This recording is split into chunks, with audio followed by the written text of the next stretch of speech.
نحمده ونصلي على رسوله الكريم اما بعد فاعوذ بالله من الشيطان الرجيم بسم الله الرحمن الرحيم رب اشرح لي صدري ويسر لي امري واحلل عقدة من لساني يفقهوا قولي رب زدني علما اللهم فقهنا في الدين اللهم انا نسألك حبك وحب من يحبك والعمل الذي يبلغنا حبك اللهم ارزقنا اخلاص الہی آمین۔ لیسن نمبر 67 سورۃ النساء آیت نمبر 148 سے لے کر 162 تک۔ اس لیسن کو ہم نے آیت نمبر 152 تک مکمل کر لیا ہے، آگے سے شروع کریں گے انشاءاللہ۔ اللہ سبحانہ تعالیٰ فرماتے ہیں یسألوک، سوال کرتے ہیں آپ سے یعنی آپ صلی اللہ علیہ وسلم سے، اہل الکتابی، اہل کتاب سے مراد یہاں پر مدینہ کے یہود ہیں، ان یہ کہ تنزل، آپ صلی اللہ علیہ وسلم اتار لائیں، علیہم ان پر، کتابن ایک کتاب، من السماء آسمان سے، فقط تو تحقیق، سألو انہوں نے سوال کیا تھا، موسیٰ علیہ السلام سے، اکبر زیادہ بڑا، من ذالک اس سے بھی، فقالو تو انہوں نے کہا تھا، ارین اللہ دکھائیے ہم کو اللہ تعالیٰ، جہرتن سامنے، فاخذتہم الصاعقۃ تو پکڑ لیا ان کو بجلی کی کڑک نے، بظلمہم بوجہ ان کے ظلم کے، ثم پھر اتخذوا العجل انہوں نے بنا لیا بچڑے کو، من بعد بعد اس کے، ما جاءتہم جو آئیں ان کے پاس، البینات روشن نشانیاں، فعفونا تو معاف کر دیا ہم نے، عن ذالک اس سے، وآتینا اور دی ہم نے، موسیٰ علیہ السلام کو، سلطان مبینہ دلیل کھلی یا حجت صریح۔ یہودیوں نے نبی اکرم صلی اللہ علیہ وسلم سے سوال کیا تھا، یا آپ کہہ سکتے ہیں کہ مطالبہ کیا تھا، کہ جس طرح موسیٰ علیہ السلام پر پوری تورات لکھی ہوئی نازل ہوئی تھی، اسی طرح آسمان سے ہمارے لیے کوئی کتاب اترنی چاہیے تاکہ ہم تمہارے اوپر ایمان لے آئیں۔ یہ بات انہوں نے ہٹ درمی اور کفر کی وجہ سے کہی تھی، ورنہ رسول اللہ صلی اللہ علیہ وسلم پر ایمان لانے کے لیے تورات میں بیان کردہ دلائل کے بعد انہیں کسی دلیل کی ضرورت نہیں تھی۔ ہم سب یہ بات اچھے سے جانتے ہیں کہ تورات میں نبی اکرم صلی اللہ علیہ وسلم کی صفات اللہ سبحانہ تعالیٰ نے بہت اچھے سے بیان کی تھیں، یہود اس کو بہت اچھے سے جانتے تھے، لیکن وہ پھر بھی نبی اکرم صلی اللہ علیہ وسلم سے اس طرح کے مطالبے کیا کرتے تھے۔ تو اللہ سبحانہ تعالیٰ نے آپ صلی اللہ علیہ وسلم سے کہا کہ ان کے اس مطالبے پر آپ حیرت نہ کریں، انہوں نے موسیٰ علیہ السلام سے اس سے بڑا سوال کیا تھا، اور وہ یہ سوال تھا کہ ہمیں اللہ کو ان ظاہری آنکھوں سے دکھا دو۔ تو آسمان سے بجلی نے ان کو گرفت میں لے لیا اور وہ سب کے سب ہلاک ہو گئے۔ پھر اللہ تعالیٰ نے ان کے حال پر رحم کرتے ہوئے انہیں دوبارہ زندہ کر دیا تھا۔ اس کے علاوہ انہوں نے بچڑے کو معبود بنا کر اس کی پوجا شروع کر دی تھی، اور جب موسیٰ علیہ السلام کوہ طور سے واپس آئے اور دوبارہ انہیں توحید کی دعوت دی اور شرک پر ان کو ڈانٹا، تب انہوں نے توبہ کی اور اللہ تعالیٰ نے ان کو معاف کیا۔ یہ سارے واقعات ہم پیچھے بھی پڑھ چکے ہیں الحمدللہ۔ تو یہ یہود جو تھے، انہوں نے نبی اکرم صلی اللہ علیہ وسلم سے اپنی سرکشی کی بنا پر، اپنی ضد کی بنا پر، اپنی جہالت کی بنا پر یہ مطالبہ کیا تھا کہ موسیٰ کو اللہ تعالیٰ کی طرف سے تختیاں ملی تھیں، تو آپ بھی اللہ کے ہاں سے اسی طرح کتاب لا کر دکھائیں تاکہ ہم آپ کی تصدیق کریں اور آپ پر ایمان لائیں۔ اسی طرح کا مطالبہ کفار مکہ نے بھی کیا تھا۔ اس بارے میں اللہ سبحانہ تعالیٰ سورہ اسراء آیت 93 میں فرماتے ہیں وَلَن نُؤْمِنَ لِرُقِيِّكَ حَتَّى تُنَزِّلَ عَلَيْنَا كِتَابًا نَقْرَؤُهُ قُلْ سُبْحَانَ رَبِّي هَلْ كُنْتُ إِلَّا بَشَرًا رَسُولًا، اور ہم تیرے چڑھنے کا ہرگز یقین نہ کریں گے یہاں تک کہ تو ہم پر کوئی کتاب اتار لائے جسے ہم پڑھیں، تو کہہ میرا رب پاک ہے، میں ایک بشر کے سوا کچھ نہیں جو رسول ہے۔ پھر یہ کہ ان کی فرمائش کے مطابق حضرت موسیٰ تو کتاب لے بھی آئے تھے، تو انہوں نے حضرت موسیٰ سے اس سے بڑا مطالبہ کیا تھا کہ ہمیں اللہ تعالیٰ کو اپنی آنکھوں کے سامنے دیکھنا ہے. اور یہ بات ہم سورۃ البقرہ کی آیت نمبر 55 اور 56 میں پڑھ چکے ہیں. وَإِذْ قُلْتُمْ يَا مُوسَىٰ لَن نُّؤْمِنَ لَكَ حَتَّىٰ نَرَى اللَّهَ جَهْرَةً فَأَخَذَتْكُمُ الصَّاعِقَةُ وَأَنْتُمْ تَنظُرُونَ ثُمَّ بَعَثْنَاكُم مِّن بَعْدِ مَوْتِكُمْ لَعَلَّكُمْ تَشْكُرُونَ. اور جب تم نے کہا اے موسیٰ ہم ہرگز تیرا یقین نہ کریں گے یہاں تک کہ ہم اللہ کو کھلم کھلا دیکھ لیں، تو تمہیں بجلی نے پکڑ لیا اور تم دیکھ رہے تھے، پھر ہم نے تمہیں تمہارے مرنے کے بعد زندہ کیا تاکہ تم شکر کرو. پھر ہم سب یہ جانتے ہیں کہ انہوں نے یعنی بنی اسرائیل نے موسیٰ علیہ السلام کے معجزات کو دیکھا، بہت سارے دلائل کو انہوں نے دیکھا. پھر یہ مشاہدہ بھی کر چکے تھے کہ اللہ تعالیٰ نے ان کی آنکھوں کے سامنے ان کے دشمن فرعون کو اس کے تمام لشکروں سمیت غرق کر دیا، انہیں سلامتی کے ساتھ سمندر پار کروایا. لیکن سمندر پار کرنے کے بعد تھوڑی ہی دور گئے تھے کہ ان کا گزر ایسے لوگوں کے پاس سے ہوا جو بتوں کی عبادت کرتے تھے. تو یہ موسیٰ علیہ السلام سے کہنے لگے اجعل لنا الہا کما لہم آلہہ. یہ سورہ اعراف کی آیت نمبر 138 ہے. ہمارے لیے کوئی معبود بنا دے جیسے ان کے کچھ معبود ہیں، یعنی ہمیں بھی کوئی ایسا بت بنا دے جیسا بت ان لوگوں کے پاس ہے، ہم بھی اس کی پوجا کرنا چاہتے ہیں. تو یہود کے اس مطالبے پر نبی اکرم صلی اللہ علیہ وسلم سے کہا جا رہا ہے کہ آپ حیرت نہ کریں، یہ موسیٰ علیہ السلام سے اس سے بڑے بڑے مطالبے کر چکے ہیں اور یہ شرک جیسا گناہ بھی کر چکے ہیں. پھر اللہ سبحانہ تعالیٰ نے ان کے شرک کو معاف کر دیا تھا کیونکہ انہوں نے توبہ کر لی تھی. اور یہاں جو یہ بات آ رہی ہے ثم اتخذوا العجل من بعد ما جاءتهم البینات، کہ انہوں نے بچڑے کو معبود بنا لیا اس کے بعد کہ انہوں نے روشن دلائل دیکھ لیے تھے. اور روشن دلائل سے کیا مراد ہے کہ انہوں نے سمندر کا پھٹنا دیکھ لیا، انہوں نے فرعون کی غرقابی دیکھ لی، انہوں نے منو سلوا دیکھا، انہوں نے وہ 12 چشمے جو پھوٹے تھے وہ دیکھے. لیکن پھر بھی موسیٰ سے کہتے ہیں کہ ہمیں ایک الہ بنا دو. اور پھر جیسے حضرت موسیٰ طور پر گئے تو ان کے پیچھے انہوں نے بچڑے کو معبود بنا لیا. خیر انہوں نے توبہ کر لی تھی تو اللہ سبحانہ تعالیٰ نے فرمایا فَعَفَوْنَا عَنْ ذَلِكَ، تو ہم نے بھی معاف کر دیا اس سے، یعنی اس شرک سے. اور اللہ تعالیٰ نے موسیٰ علیہ السلام کو سلطان مبینہ عطا کی تھی. سلطان مبینہ سے مراد زور، غلبہ، دلیل اور قوت ہے. اب آپ سلطانہ مبینہ کی ایک مثال یہ بھی دیکھ سکتے ہیں کہ جیسے ہی حضرت موسیٰ نے ان سے کہا کہ تمہاری توبہ اسی صورت پوری ہوگی کہ جب تم ایک دوسرے کو قتل کرو گے، تو انہوں نے واقعی حضرت موسیٰ کے اس حکم کو مانا اور ایک دوسرے کو قتل کیا. ورنہ یہ حکم ماننا اتنا آسان نہیں تھا. یہ کہ موسیٰ علیہ السلام کو اللہ تعالیٰ نے روب بھی بہت دے رکھا تھا. حضرت موسیٰ کی پرسنالٹی بہت ہی باروب تھی. اللہ تعالیٰ نے پھر ان کو پیارا بھی بہت بنایا تھا. اس کا ذکر انشاءاللہ آپ قرآن پاک میں ہی پڑھیں گے کہ فرعون جیسا سرکش بادشاہ بھی ان کو قتل نہیں کر سکا. ہر کسی کا دل ان پر آ جاتا تھا، تبھی فرعون بھی ان کو قتل نہ کر سکا اور پال پوس کر بڑا کیا. بہت ہی زیادہ وجیح تھے، باروب تھے، اپنی قوم سے جو کروانا چاہتے تھے کرواتے تھے. وَآتَيْنَا مُوسَىٰ سُلْطَانًا مُبِينًا، اور دی ہم نے موسیٰ علیہ السلام کو دلیل کھلی. وَرَفَعْنَا، اور اٹھایا ہم نے فَوْقَهُمُ الطُّورَ، ان پر کوہ طور کو، بِمِيثَاقِهِمْ، ان سے میثاق لینے کے لیے.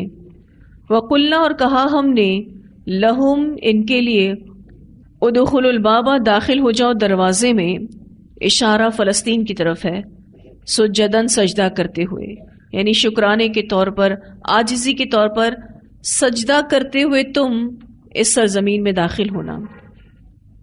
جب بیت المقدس میں ان کو داخل ہونے کا کہا گیا تھا تو ساتھ یہ بھی حکم دیا گیا تھا کہ سجدہ کرتے ہوئے داخل ہوں گے. لیکن انہوں نے بجائے عاجزی اختیار کرنے کے اکڑ دکھائی، تکبر کیا.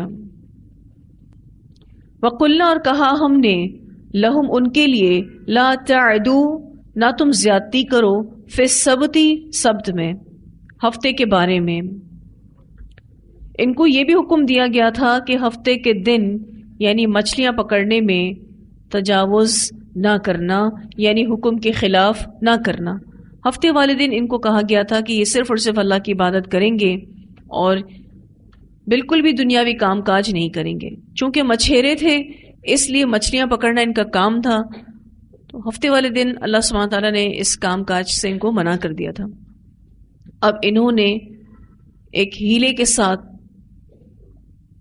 اس کام کو کیا۔ یہ جمعے والے دن جال ڈال دیا کرتے تھے اور اتوار والے دن اس کو اٹھا لیا کرتے تھے، تو جال میں وہ مچھلیاں پھنس جاتی تھی۔ یہ بھی کہا جاتا ہے کہ یہ سمندر کنارے گڑھے کھود دیتے تھے جس میں مچھلیاں پھنس جاتی تھیں اور اتوار والے دن وہ اس کو پکڑ لیتے تھے۔ بظاہر وہ ہفتے کے دن کوئی شکار نہیں کرتے تھے، لیکن انہوں نے یہ باقاعدہ ہیلہ اختیار کیا تھا۔ اللہ سبحانہ تعالیٰ نے ان کو حکم دیا تھا وَقُلْنَا لَهُمْ لَا تَعْدُوا فِي السَّبْتِ۔ اللہ تعالیٰ نے ان کو یہ حکم دیا تھا کہ ہفتے کے دن یعنی مچھلیاں پکڑنے میں تجاوز نہ کرنا، یعنی حکم کے خلاف نہ کرنا، ہفتے کے دن کی حفاظت کرنا، اور اللہ نے جو حرام کیا ہے اس کی حرمت کو پامال نہ کرنا، یعنی اس دن دنیاوی کام کاج ان پر ایک طرح سے حرام تھا۔ اس بات کا ذکر سورہ اعراف کی آیت 163 میں ملتا ہے، وَاسْأَلْهُمْ عَنِ الْقَرْيَةِ الَّتِي كَانَتْ حَاضِرَةَ الْبَحْرِ إِذْ يَعْدُونَ فِي السَّبْتِ إِذْ تَأْتِيهِمْ حِيتَانُهُمْ يَوْمَ سَبْتِهِمْ شُرَّعًا وَيَوْمَ لَا يَسْبِتُونَ لَا تَأْتِيهِمْ كَذَلِكَ نَبْلُوهُمْ بِمَا كَانُوا يَفْسُقُونَ۔ اور ان سے اس بستی کے بارے میں پوچھ جو سمندر کے کنارے پر تھی، جب وہ ہفتے کے دن میں حد سے تجاوز کرتے تھے، جب ان کی مچھلیاں ان کے ہفتے کے دن سر اٹھائے ہوئے ان کے پاس آتی تھیں۔ اور اللہ تعالیٰ کی ایک آزمائش یہ بھی تھی کہ ہفتے والے دن ہی مچھلیاں سمندر کنارے بہت زیادہ آتی تھیں اور اپنا سر باہر نکال لیتی تھیں، ان کو چیک کیا جا رہا تھا، اور جس دن ہفتہ نہ ہوتا وہ ان کے پاس نہ آتی، باقی دنوں میں اس طریقے سے مچھلیاں نظر نہیں آتی تھیں۔ اسی طرح ہم آزمائش کرتے ہیں اس کی وجہ سے جو وہ نافرمانی کرتے ہیں۔ یہ سورۃ الاعراف کی آیت نمبر 163 تھی، جس میں یہ واقعہ انشاءاللہ آپ تفصیلاً بھی پڑھیں گے۔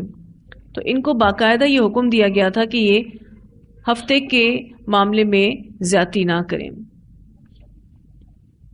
وَأَخَذْنَا اور لیا ہم نے منہم ان سے میثاقاً غلیظا پختہ عہد پکا۔ میثاق ویسے بھی پکے عہد کو کہتے ہیں، مضبوط عہد کو کہتے ہیں، لیکن یہاں پر میثاقاً غلیظا کہہ کر کلام میں اور شدت پیدا کی گئی ہے کہ ہم نے ان سے ایک مضبوط عہد لیا۔ اللہ تعالیٰ نے ان سے پکا وعدہ لیا تھا اور انہوں نے اس پختہ عہد کی ہی مخالفت کی، نافرمانی کی، اور اللہ تعالیٰ نے جو حرام کیا تھا اس کے ارتکاب کے لیے انہوں نے ہیلہ سازی کی۔ پھر اللہ سبحانہ تعالیٰ فرماتے ہیں فَبِمَا نَقْضِهِمْ پس بوجہ ان کے توڑنے کے، میثاقہم اپنے عہد کو، وَكُفْرِهِمْ اور ان کے کفر کے، بِآیاتِ اللہ اللہ کی آیات کے ساتھ۔ بِآیاتِ اللہ سے مراد یہاں پر نشانیاں بھی ہیں اور احکامات بھی ہیں، اور خاص الخاص ان آیات کی بات ہو رہی ہے جن میں آپ صلی اللہ علیہ وسلم کی بشارت تھی۔ تو مراد نشانیاں بھی ہیں اور احکامات بھی ہیں، اور خصوصاً وہ آیات بھی مراد ہیں جن میں آپ صلی اللہ علیہ وسلم کی بشارت تھی۔ وَكُفْرِهِمْ بِآيَاتِ اللَّهِ اور ان کے کفر کرنے کے اللہ کی آیات کے ساتھ۔ وَقَتْلِهِمُ الْأَنْبِيَاءَ اور ان کے قتل کرنے کے انبیاء کو، بغیر حق ناحق، اور ان کا انبیاء کو ناحق قتل کرنا۔ انبیاء کو قتل کرنا ناحق ہی ہوتا ہے، انبیاء کو کبھی بھی حق کے ساتھ قتل نہیں کیا جاتا۔ وَقَوْلِهِمْ اور ان کے کہنے کے، قلوبنا دل ہمارے، غلف غلاف میں ہیں۔ یہ یہود کہا کرتے تھے کہ ہمارے دل غلاف میں ہیں۔ یہاں پر جو غلف کا لفظ آیا ہے اس کا ایک معنی ہوتا ہے محفوظ چیز، برتن کو بھی کہتے ہیں. تو یہود کہا کرتے تھے قلوبنا غلف، ہمارے دل علم کے برتن ہیں، ہمیں تمہارے علم کی ضرورت نہیں ہے. یعنی ہمارے پاس اتنا علم ہے کہ ہمیں تمہارے علم کی ضرورت نہیں ہے. یعنی تم اپنا علم اپنے پاس رکھو. اور غلف کا دوسرا معنی ہوتا ہے پردہ. غلاف لفظ آپ اردو میں بھی استعمال کرتے ہیں، کور کو کہتے ہیں. تو اس دوسرے معنی کے اعتبار سے یہود یہ کہا کرتے تھے کہ ہمارے دل کو تمہاری باتیں کلک نہیں کرتی، سمجھ نہیں آتی. کیونکہ ہمارے دل غلاف میں ہیں، ہم تمہاری باتیں سمجھ نہیں سکتے. اس معنی کی وضاحت ہم آپ کو پہلے بھی کر چکے ہیں. تو یہی دو معنی اس حصے کے کیے جاتے ہیں. وَقَوْلِهِمْ قُلُوبُنَا غُلْفٌ، اور ان کے کہنے کے کہ دل ہمارے غلاف میں ہے. ایک معنی ہمیں تمہارے علم کی ضرورت نہیں، اور دوسرا معنی ہمیں تمہارا علم سمجھ میں نہیں آتا. بلکہ بل جو ہے وہ تب آتا ہے جب اس سے پہلے کی جانے والی بات کی تردید ہو رہی ہو اور اس کے بعد تصدیق موجود ہو. اللہ سبحانہ تعالیٰ فرماتے ہیں بات ایسے نہیں، بلکہ طبع اللہ، مہر لگا دی اللہ نے، علیہا، ان پر یعنی ان کے دلوں پر، بکفرہم، بوجہ ان کے کفر کے. فلا، پس نہیں، یؤمنون، وہ ایمان لائیں گے، الا قلیلا، مگر تھوڑے. یعنی ان کے دل کفر، سرکشی اور قلت ایمان کے عادی ہو چکے ہیں. اللہ نے ان کے دلوں پر مہر لگا دی. اور وجہ کیا بتائی اللہ تعالیٰ نے؟ بکفرہم، ان کے کفر کی وجہ سے. اور کفر کی وضاحت اللہ سبحانہ تعالیٰ نے اسی آیت میں ابتدا سے کی ہے. فَبِمَا نَقْضِهِمْ مِيثَاقَهُمْ، نمبر 1 لگا دیں اس پہ. وَكُفْرِهِمْ بِآيَاتِ اللَّهِ، نمبر 2 لگا دیں اس پر. وَقَتْلِهِمُ الْأَنْبِيَاءَ بِغَيْرِ حَقٍ، نمبر 3 لگا دیں اس پہ. وَقَوْلِهِمْ قُلُوبُنَا غُلْفٌ، نمبر 4 لگا دیں اس پہ. اللہ سبحانہ تعالیٰ فرماتے ہیں کہ یہ ان کا کفر تھا، اس وجہ سے یہ ایمان نہیں لائیں گے مگر تھوڑے. فلا یؤمنون الا قلیلا کے 2 معنی کیے جاتے ہیں. ایک معنی کہ ان کا ایمان بہت تھوڑا ہے، یعنی ایماناً قلیلا کی بات ہو رہی ہے. اور دوسرا معنی کہ ان کے اندر ایمان والے کم ہیں، یعنی مؤمنین قلیلا، ان کے درمیان مومن کم ہیں. دلوں کو مہر کب لگتی ہے یہ بات ہم پہلے بھی پڑھ چکے ہیں، لیکن دوبارہ یہاں وہی بات دہرائی جا رہی ہے. جب انسان کے اندر انکار کا غلبہ زیادہ ہو اقرار سے، اور وہ یہ کہے کہ میں نہیں کر سکتا، نہ وہ سنتا ہو، نہ وہ سمجھتا ہو، نہ وہ قبول کرتا ہو، تو پھر اللہ تعالیٰ ایسے لوگوں کے دلوں پر مہر لگا دیتے ہیں. کیونکہ جب ایمان نہیں ہوتا تو دل کا اقرار نہیں ہوتا، اور جب اقرار نہیں ہوتا تو استقرار نہیں آتا، یعنی استقامت نہیں آتی، عمل نہیں بدلتا. ایمان بہت ضروری چیز ہے، اور ایمان 3 چیزوں کا نام ہے. آپ کا دل بھی مانے، آپ کی زبان اس کا اقرار کرے، اور آپ کا عمل اس کی تصدیق کرے. دیکھا جائے تو ایمان کا لفظ بہت ہی جامع ہے، جس میں تینوں معنی ہونا ضروری ہیں، تو ہی وہ ایمان کہلائے گا. دل بھی مانے، زبان بھی اقرار کرے، اور عمل بھی اس کی تصدیق کرے. اللہ سبحانہ تعالیٰ فرماتے ہیں فَلَا يُؤْمِنُونَ إِلَّا قَلِيلًا. ویسے بھی آپ دیکھیں اصل ایمان ہے کیا؟ اصل ایمان یہ ہے کہ جب ہم کوئی بھی کام کریں اللہ کے لیے کریں، اور دل کی خوشی کے ساتھ کریں، اور شرح صدر کے ساتھ کریں. آج کل بہت سے بائی بورن مسلم جو ہیں، یعنی جو پیدائشی مسلمان ہیں، ان کے اندر بھی ایمان نام کی چیز نہیں. وہ کہنے کو تو مسلمان ہے لیکن وہ مومن نہیں ہے. کیوں؟ کیونکہ ان کا عمل اللہ کے لیے نہیں ہے، ان کا عمل دل کی خوشی کے ساتھ نہیں ہے، ان کا جو بھی عمل ہے وہ شرح صدر کے ساتھ نہیں ہے. شرح صدر کسے کہتے ہیں؟ دل کا پورا یقین کہ میں یہ عمل جو کر رہی ہوں اس کا حکم مجھے اللہ نے دیا ہے اور اسی میں ہی میری بھلائی ہے، دنیا کی بھی اور آخرت کی بھی. تو کبھی کبھی اپنے آپ سے ہم سب کو سوال کرنا چاہیے کہ اگر ہمارے کسی بھی عمل میں ہمیں استقامت نصیب نہیں ہو رہی تو پھر کمی کہاں ہے؟ کمی ایمان کی ہے. کیونکہ اگر ایمان نہ ہو تو دل کا اقرار آئے گا ہی نہیں، استقرار استقامت نصیب ہوگی ہی نہیں، عمل بدلے گا ہی نہیں. بہت ضروری ہے کہ صحیح طور پر ہمارے اندر ایمان ہو، سچا ایمان ہو.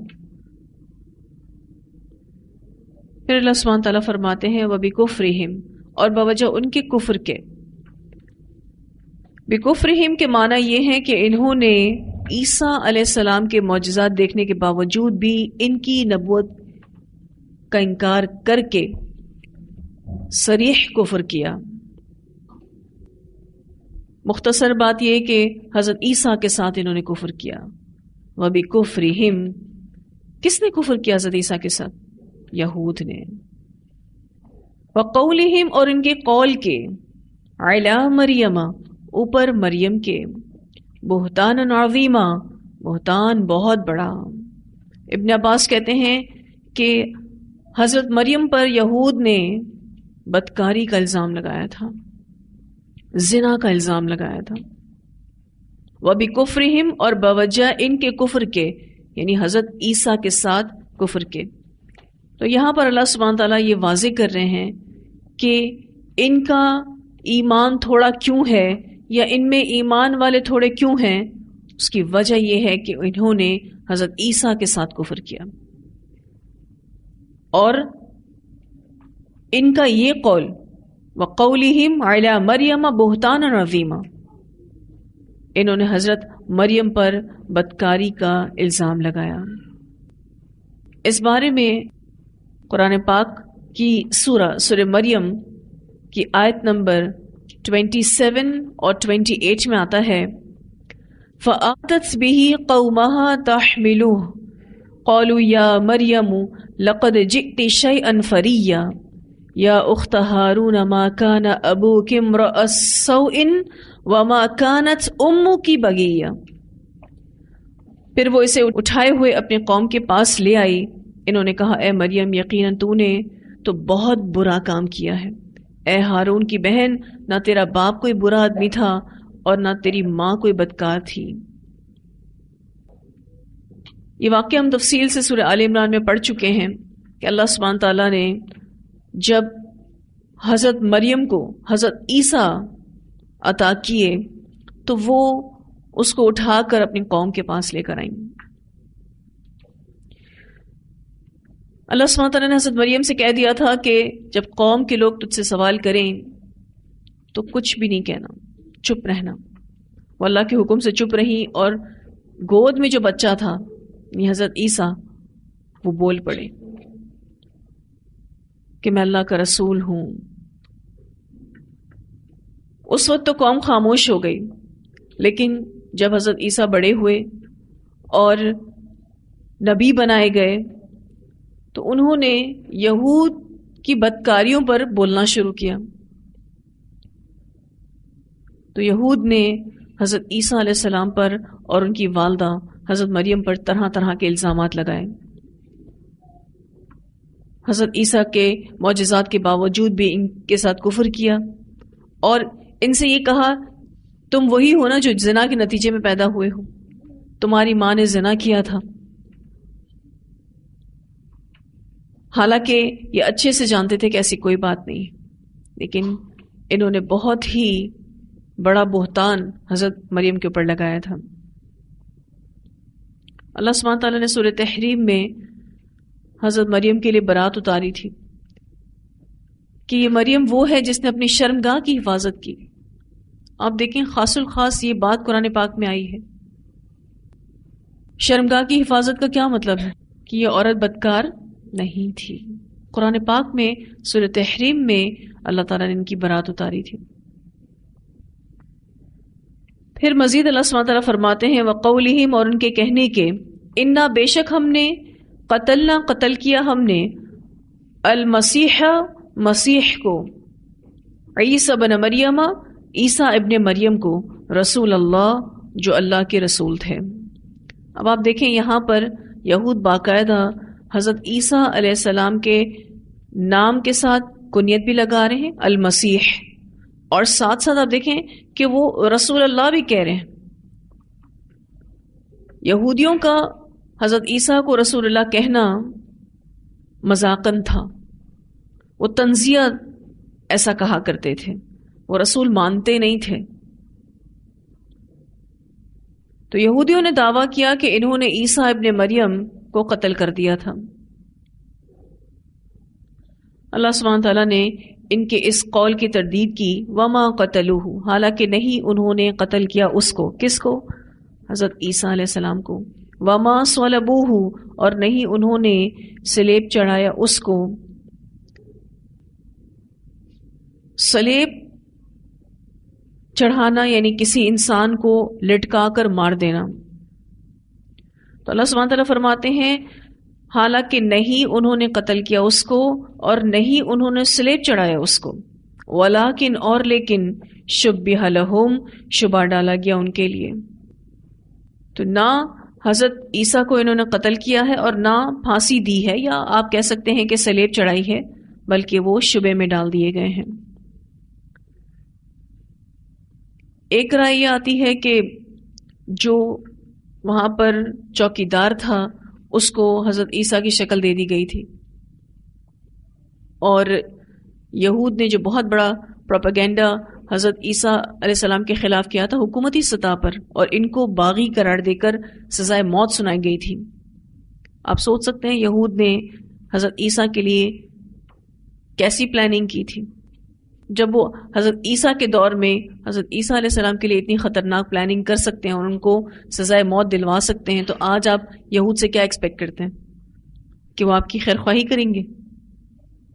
میں اور آپ تو عوام ہیں، عام لوگ ہیں. جب یہ انبیاء کو نہیں چھوڑتے تھے تو یہ مسلمانوں کو کہاں سے چھوڑیں گے؟ کیسی خطرناک پلاننگ تھی کہ باغی قرار دے دیا گیا حضرت عیسیٰ علیہ السلام کو، صلیب چڑھانے کی سزا سنا دی گئی، اور یہ سب کچھ حکومتی سطح پر ہو رہا تھا. اللہ سبحانہ تعالیٰ نے ایک ایسا شخص جو کہ وہاں کا چوکیدار تھا اس کو حضرت عیسیٰ کی شکل دے دی، اور حضرت عیسیٰ کو اللہ سبحانہ تعالیٰ نے فرشتوں کے ذریعے اٹھوا لیا. یہ بھی کہا جاتا ہے کہ حضرت عیسیٰ کے جو حواری تھے ان میں سے ایک حواری نے حضرت عیسیٰ علیہ السلام کی مخبری کر دی تھی. کہا جاتا ہے کہ اللہ تعالیٰ نے اس کی شکل حضرت عیسیٰ جیسی کر دی، اور یہودیوں کے جو ہرکارے آئے تھے، پکڑنے والے آئے تھے، انہوں نے اس شخص کو حضرت عیسیٰ سمجھ کر اٹھا لیا. ابن کثیر میں یہ بھی آتا ہے کہ حضرت عیسیٰ علیہ السلام نے خود اپنے حواریوں سے کہا تھا کہ تم میں سے کون ہے جس کو اللہ تعالیٰ میری شکل دے دے. تو انہوں نے جب یہ بات پوچھی تھی تو ایک نوجوان حواری نے کہا تھا کہ میں چاہتا ہوں کہ اللہ تعالیٰ مجھے آپ کی شکل دے دے، اور بے شک یہ مجھے صلیب چڑھا دے. امام ابن ابو حاتم نے حضرت ابن عباس رضی اللہ تعالیٰ عنہما کی روایت کو بیان کیا ہے کہ جب اللہ تعالیٰ نے حضرت عیسیٰ علیہ السلام کو آسمان پر اٹھانے کا ارادہ فرمایا تو وہ اپنے اصحاب کے پاس آئے، اور اس وقت گھر میں 12 حواری تھے. آپ ان کے پاس گھر کے چشمے سے غسل کر کر آئے، اور آپ کے سر سے پانی کے قطرے گر رہے تھے. آپ علیہ السلام نے فرمایا کہ تم میں سے کچھ لوگ ایسے بھی ہیں کہ اگر وہ مجھ پر ایک بار ایمان لائے ہیں تو وہ 12 بار کفر بھی کریں گے، پھر آپ نے فرمایا کیا تم میں سے کوئی یہ پسند کرتا ہے کہ اس کی صورت میری صورت جیسی ہو جائے اور میری جگہ قتل کیا جائے، پھر وہ جنت میں میرے ساتھ میرے درجے میں ہو؟ ایک نوجوان کھڑا ہوا جو ان سب میں سے کم عمر تھا. آپ نے اس سے فرمایا کہ تم بیٹھ جاؤ. آپ نے اس بات کو دہرایا تو وہی نوجوان کھڑا ہوا.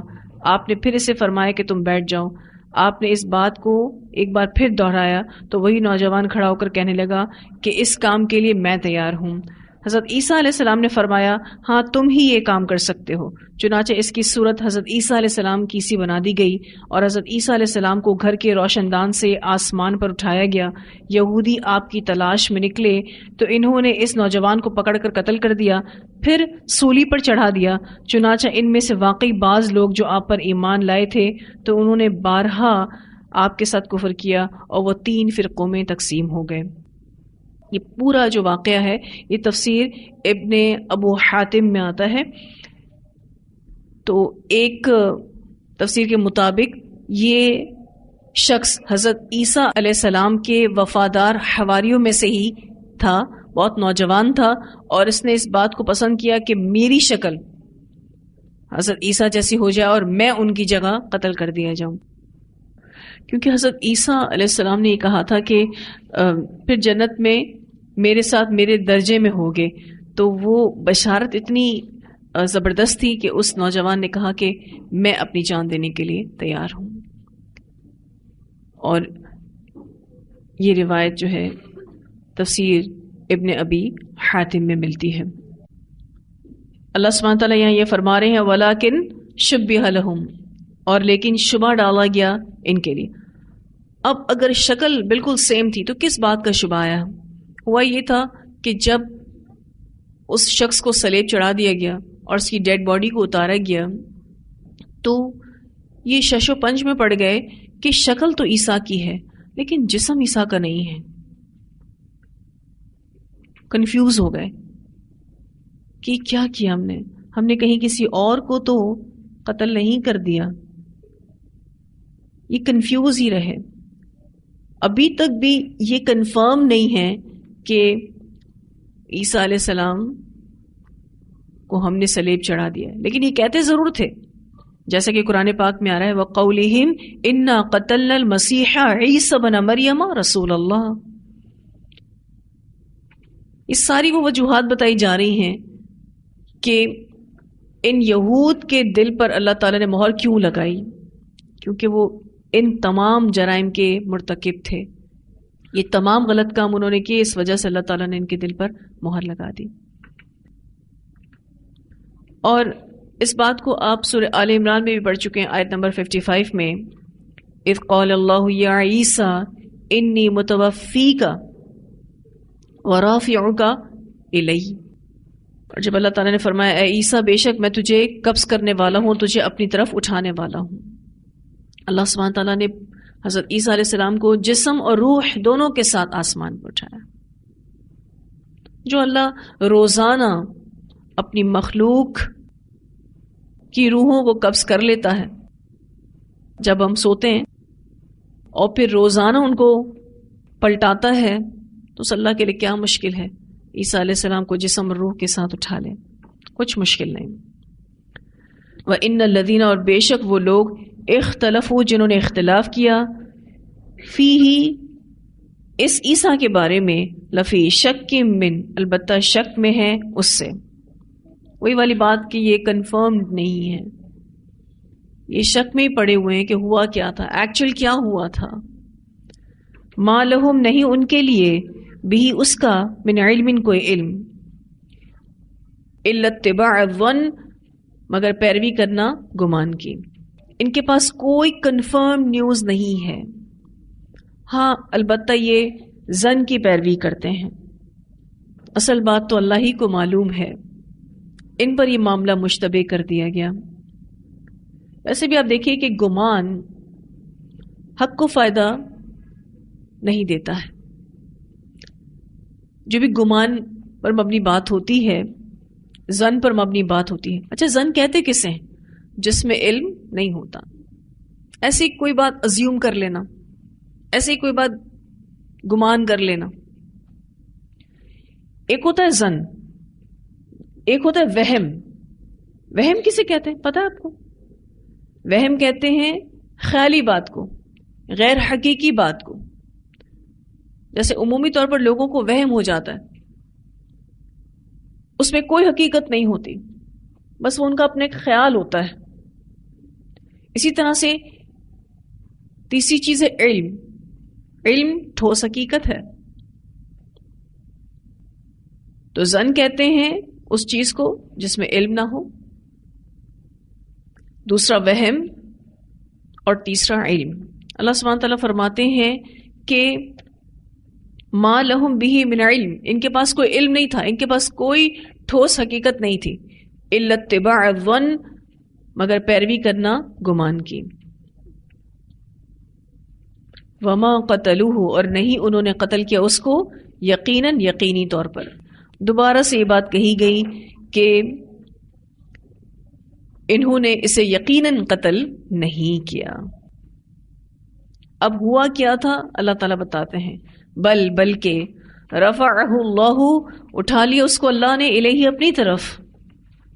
یہ ہوا تھا ایکچوئل کہ اللہ سبحانہ تعالیٰ نے حضرت عیسیٰ کو اپنی طرف اٹھا لیا. اس وقت آپ جانتے ہیں کہ حضرت عیسیٰ کہاں، کون سے آسمان پر موجود ہیں اور کس کے ساتھ ہیں؟ دوسرے آسمان پر ہیں، حضرت یحییٰ علیہ السلام کے ساتھ رکھے گئے ہیں. ویسے بھی آپ دیکھیں تو یحییٰ اور عیسیٰ جو ہیں وہ ریلیٹیوز بھی ہیں، اسی لیے دوسرے آسمان پر ان دونوں کو ساتھ رکھا گیا ہے. تو اللہ سبحانہ تعالیٰ فرماتے ہیں وما قتلوہ یقینا، اور نہیں انہوں نے قتل کیا اس کو یقینی طور پر، بلکہ رفعہ اللہ، اٹھا لیا اس کو اللہ نے، الیہ اپنی طرف. یہ ایکچوئل ہوا تھا.